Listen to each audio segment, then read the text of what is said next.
Hello everyone. तो इस video में हम लोग देखेंगे कि कैसे हम लोग एक प्रोग्राम बना सकते हैं कि जो कि यूज़र से दो नंबर को इनपुट ले ले और उसके बाद फिर उसका सम करके आउटपुट यूज़र को शो कर दे। तो इसी तरह से सिमिलरली हम लोग सब्ट्रैक्ट का भी कर सकते हैं, मल्टीप्लाई का भी कर सकते हैं, डिवाइड का भी कर सकते हैं। तो वो सब हम लोग थोड़ा देखेंगे बाद में। अभी ये पहले समझ लेते हैं कि हम लोग ऐड कैसे कर सकते हैं। ये अगर क्लियर हो गया तो सब्ट्रैक्ट, मल्टीप्लाई, डिवाइड सब करना आ जाएगा। तो सबसे पहले तो हम लोग को क्या काम है कि हम लोग को यूज़र से इनपुट लेना है और उसको शो भी करना है। तो जैसा कि हम लोग जानते हैं कि इनपुट लेने और शो करने का जितना भी फंक्शन होता है वो stdio.h में डिफाइंड होता है। तो इसीलिए हम लोग सबसे पहले हैश टैग इंक्लूड डाल के और एंगल ब्रैकेट के अंदर stdio.h लिख देते हैं। उसके बाद फिर हम लोग अपना वेरिएबल मतलब कि हम लोग मेन फंक्शन को डिफाइन करते हैं। जो प्रोग्राम का फंक्शन क्या होगा, कोड क्या होगा, वो लिखने के लिए हम लोग मेन फंक्शन को डिक्लेयर किए। और फिर इसका डाटा टाइप हम लोग इंट लिए हैं, इसीलिए लास्ट में हम लोग रिटर्न करेंगे एक इंटीजर वैल्यू 0। और रिटर्न जो होता है वो असल में प्रोग्राम को टर्मिनेट करने के काम आता है। मतलब वो बताता है कि हाँ, फंक्शन हो गया, मतलब प्रोग्राम रन कर गया है, अब इसको बंद कर दो। तो अब हम लोग इसके अंदर में ब्रैकेट के अंदर में मेन के आगे एक ब्रैकेट हम लोग करली वाला ब्रैकेट लगाते हैं और क्लोज भी उसी से करते हैं। अब हम लोग इस ब्रैकेट के अंदर में क्या लिखेंगे वही मेन कोड होता है। तो सबसे पहले तो हम लोग क्या किए हैं कि इंटीजर डाटा टाइप का 3 वेरिएबल क्रिएट किए, नंबर 1, नंबर 2 और सम। और उसके बाद फिर हम लोग यूज़र को बोले कि आप जो है 2 नंबर इंटर करो, इंटर टू इंटीजर। उसको मैसेज देने के लिए हम लोग मतलब कि यूज़र को पता चले कि उसको 2 इंटीजर वैल्यू इनपुट करना है। इसके लिए हम लोग एक मैसेज प्रिंट किए स्क्रीन पे प्रिंटफ फंक्शन की हेल्प से, इंटर टू इंटीजर्स।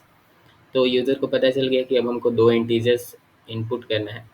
और फिर हम उसके बाद फिर स्कैन एफ फंक्शन का यूज़ करके बता रहे हैं कि अब तुम 2 ठो नंबर को स्कैन कर लेना।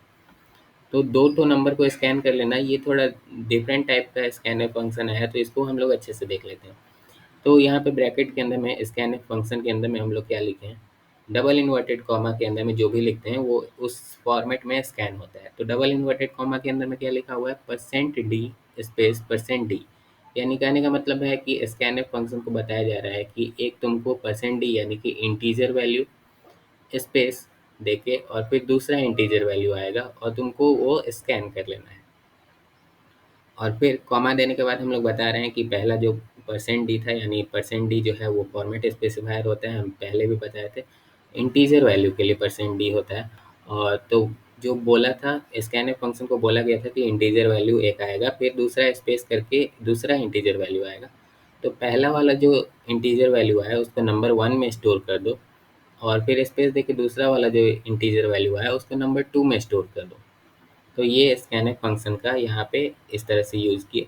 और फिर कॉलन देने के बाद, सेमी कॉलन देने के बाद हम लोग यहाँ पे लिखे हैं एक कमेंट जो कि 2 फॉरवर्ड स्लैश से स्टार्ट होता है। और उसके आगे ये 2 ठो फॉरवर्ड स्लैश से जो भी स्टार्ट होता है वो सिंगल लाइन कमेंट होता है। मतलब उसके आगे एक लाइन तक तुम जो भी लिखोगे वो प्रोग्राम का पार्ट नहीं होगा, बस तुम उसको देख सकते हो और बाकी लोग जिसके साथ तुम कोड को शेयर करोगे वो देख सकते हैं। लेकिन जो है वो कंप्यूटर जो है इसको नहीं पढ़ेगा और इस पे कोई भी एक्शन नहीं लेगा, उसको सिंपली इग्नोर कर देगा।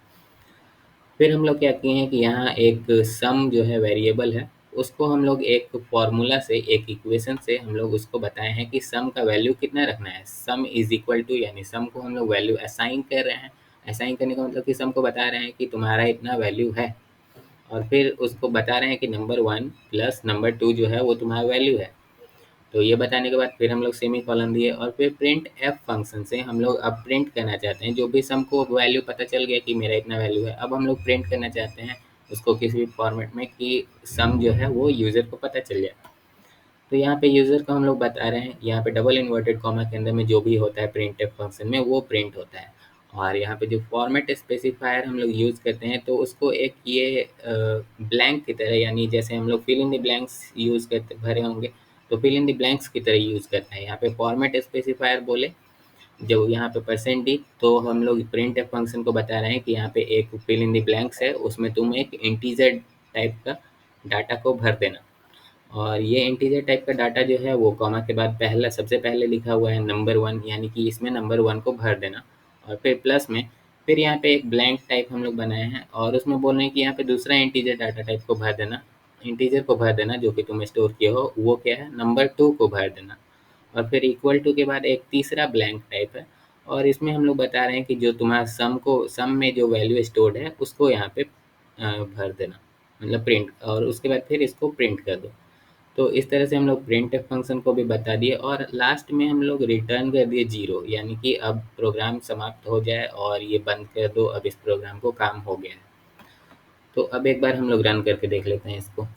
यहाँ से हम लोग रन कर दिए और यहाँ पे पूछ रहा है 2 इंटीजर्स, तो यहाँ पे हम डालेंगे, गलत जगह डाल दिए। और यहाँ पे हम लोग एक बार फिर से रन कर दिए और अब हम लोग क्या करेंगे, 2 इंटीजर्स डालेंगे। तो यहाँ पे हम डाल रहे हैं 3 और यहाँ पे हम लोग जैसे कि बताए थे स्कैनफ फंक्शन को कि पहले एक इंटीजर आएगा फिर स्पेस के बाद दूसरा इंटीजर आएगा, तो उसी तरह हम लोग को डालना है, पहले एक इंटीजर आया, स्पेस के बाद दूसरा इंटीजर आया और फिर हम लोग को इंटर कर देना है। तो यहाँ पे कैलकुलेट करके आ गया है। तो अब ध्यान देने वाला बात ये है कि अगर हम लोग यूज़र को ऐसे ही बोलते हैं 2 ठो इंटीजर इनपुट करो, तो वो हो सकता है कि वो समझ ना पाए कि किस तरह से इनपुट करना है। तो यहाँ पे हम लोग चाहें तो एक ऐसे करके हम लोग बता सकते हैं कि int1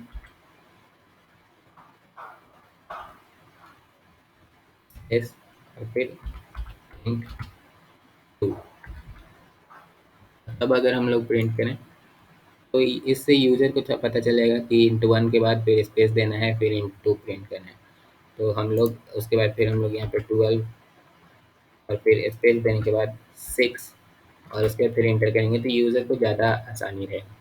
तो इस तरह से हम लोग यूज़र को गाइड कर सकते हैं कि कैसे तुमको किस फॉर्मेट में देना है। तो ये हो गया हम लोग का, सक्सेसफुली रन कर गया। अब हम बताते हैं कि कैसे हम लोग इसको सब्ट्रैक्शन के लिए भी यूज़ कर सकते हैं। तो सब्ट्रैक्शन के लिए बस हम लोग को क्या करना है कि यहाँ पे सम के जगह पे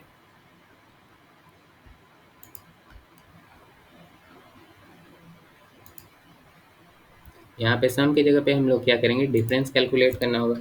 हम लिखते हैं DIF, डिफ से हम अपना वेरिएबल क्रिएट कर देते हैं और डिफ में हम स्टोर करेंगे क्या, हम लोग को यहाँ पे नंबर 1 प्लस नंबर 2 लिखा हुआ है, लेकिन हम लोग को पता है कि डिफ जो है मतलब डिफरेंस जो है वो क्या होता है, नंबर 1 माइनस नंबर 2 होता है।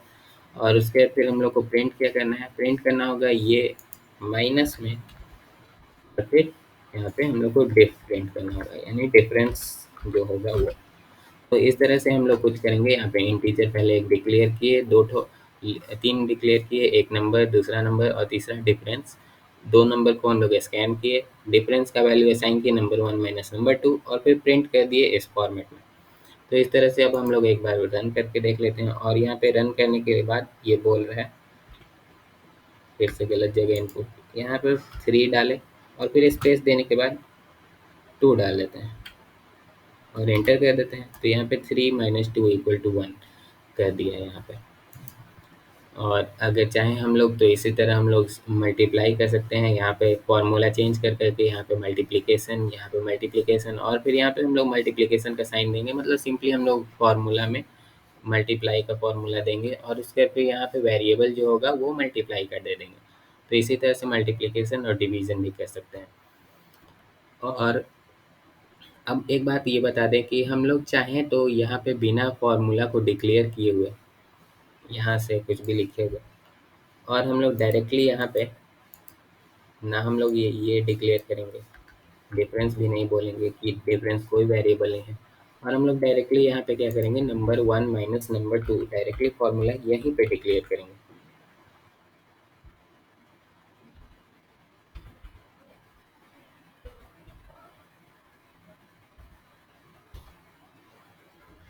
और तब भी ये बिल्कुल ही सही रन करेगा। और यहाँ पे हम लोग प्रिंट करके एक बार देखते हैं, फिर से हम लोग को इंटर करना है इस बार 5 और स्पेस देने के बाद हम लोग 2 डालते हैं और इंटर कर देते हैं। तो यहाँ पे भी हम लोग का बिल्कुल ही सही से रन कर रहा है। तो ये क्या था कि हम लोग यहाँ पे बिना कोई भी दूसरा वेरिएबल, बिना कोई फार्मूला दिए हुए डायरेक्टली हम प्रिंट फंक्शन में ही बता दिए कि ये फार्मूला से तुम कैलकुलेट कर लो, नंबर 1 माइनस नंबर 2 जो भी है वो तुम प्रिंट कर दो।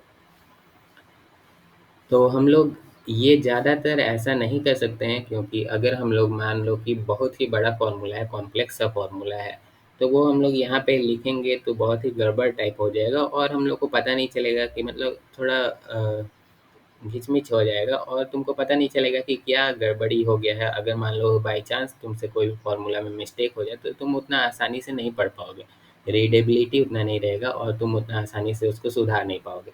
इसीलिए हम लोग ज़्यादातर केस में ये करते हैं कि एक तीसरा वेरिएबल डिक्लेयर करते हैं और उसके अंदर में हम लोग उसके बाद फिर हम लोग फार्मूला से उस वेरिएबल का वैल्यू असाइन कर देते हैं और उसके बाद फिर प्रिंट करते हैं, जैसा कि हम लोग पहले सम का किए और डिफरेंस का किए। तो अभी के लिए बस इतना ही, मिलते हैं नेक्स्ट वीडियो में, तब तक के लिए बाय बाय, टेक केयर।